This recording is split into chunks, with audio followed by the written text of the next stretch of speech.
everybody. In this video, I'm going to explain different data types in Python with their examples. Also, we aren't going to do this practically. Instead, I'm going to explain these data types in theory. But later in this course, we will see how we can implement these data types in practice. So let's start. So here, as you can see in this chart, I have different data types in Python and I'm going to explain each of them. So as you can see, I have names of this data type on the left hand and then there's the type. So what that means is that Python have an internal keyword for these data types. So you're not going to have the whole words such as dictionaries or tuples because Python have its shorthand keyword. Then we have a description column where I will explain each of these data types with an example. So let's start with integer. Integers are just simply whole numbers in Python which is represented by the type int, such as 200, 300 and 100. Then we have floating point which are numbers with decimal point and is represented by the type float, such as 4.7, 5.4, 20.1, etc. Next we have strings, which is represented by the type str in Python.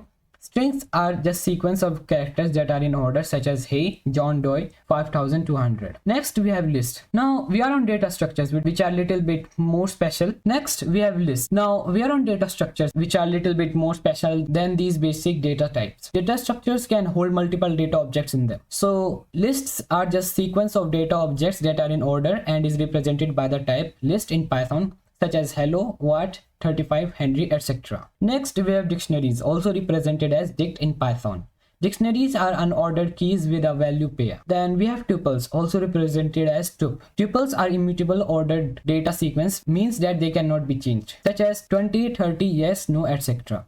After that we have booleans. Booleans are logical value indicating either true or false in capital letter and is represented by the type bool in Python. And finally we have sets. Sets are unique objects of unordered collection, which means that they have unique objects that are not in order. Hello everybody, thanks for watching my video. If you want to support my YouTube channel, then please give this video a thumbs up and subscribe to my channel so you don't miss out any of my future videos.